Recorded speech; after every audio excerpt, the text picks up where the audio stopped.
Hello friends, welcome to healthy food chef. இன்றைக்கி நம்ம ஒரு சூப்பரான சுவையான மணமான ஒரு பொடி தான் பார்க்க போகிறோம். குழம்பு மிளகாய் தூள். இந்த குழம்பு மிளகாய் தூள் எல்லாத்துக்குமே நீங்கள் யூஸ் பண்ணிக்கலாம். எதுக்குமே தனித்தனியாக செய்யணும் வாங்கணும்னு அவசியம் இல்லை.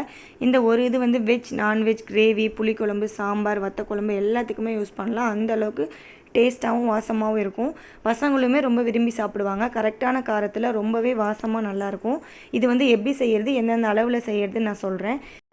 கரெக்டான காரத்தில் இருக்கணுங்கிறவங்க 1 கிலோ மிளகாய்க்கு 1/2 கிலோ மல்லி சேர்த்துக்கலாம். கொஞ்சம் பசங்களுக்கு தகுந்த மாதிரி காரம் கம்மியாக வேணும்னா 1 கிலோ மிளகாய்க்கு 3/4 கிலோ மல்லி சேர்த்துக்கலாம். அது ரொம்பவே நல்லாயிருக்கும், எந்த டிஃப்ரென்ஸும் இருக்காது. இப்போ வந்து மிளகாயை வந்து நல்லா ஒரு 2லேருந்து 3 நாளைக்கு வந்து நல்லா காய வச்சுக்கோங்க வெயிலில். கையில் வந்து அமுக்கும் போதே வந்து மிளகாய் நல்லா பொடியாகிற மாதிரி அந்தளவுக்கு காஞ்சிக்கணும்.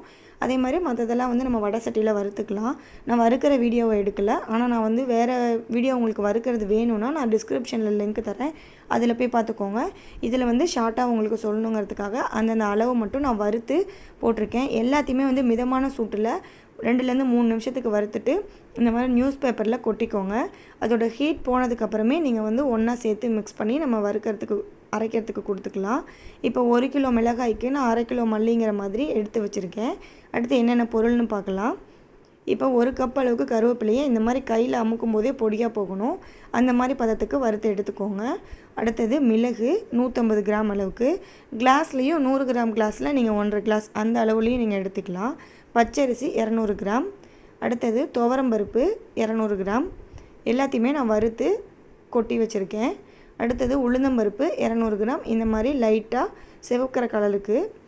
அடுத்தது கடுகு 150 கிராம் எடுத்துக்கோங்க, இந்த மாதிரி வறுத்து கொட்டிக்கோங்க.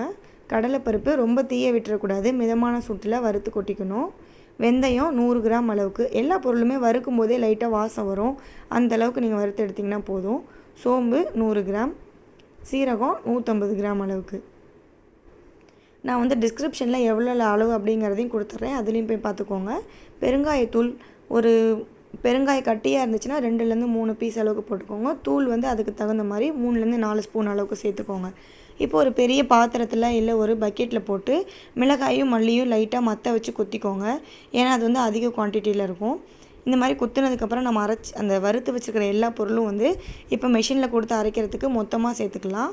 பாருங்கள், இந்த மாதிரி கொட்டி ஆற வச்சுட்டு கொடுத்துக்கோங்க. இப்போ நம்ம மெஷினில் கொடுத்து அரைச்சி எடுத்துகிட்டு வந்தாச்சு. எவ்வளோ சூப்பராக நல்லா வாசமாக இருக்குது பாருங்கள், ரொம்ப நல்லாயிருக்கும். எல்லா குழம்புக்குமே போட்டுக்கலாம். உங்களுக்கு காரத்துக்கு தகுந்த மாதிரி 2லேருந்து 3 ஸ்பூன் வந்து நீங்கள் வந்து எக்ஸ்ட்ரா சேர்த்துக்கலாம். குழந்தைங்களும் ரொம்ப விரும்பி சாப்பிடுவாங்க, ரொம்ப காரமும் இருக்காது, கரெக்டான அளவில் இருக்கும். கண்டிப்பாக செஞ்சு பாருங்கள், உங்களுக்கு ரொம்ப பிடிக்கும். உங்களுக்கு பிடிச்சிருக்கு அப்படின்னா என் சேனல் லைக் பண்ணுங்கள், ஷேர் பண்ணுங்கள், சப்ஸ்கிரைப் பண்ணுங்கள். தேங்க்யூ. Happy cooking.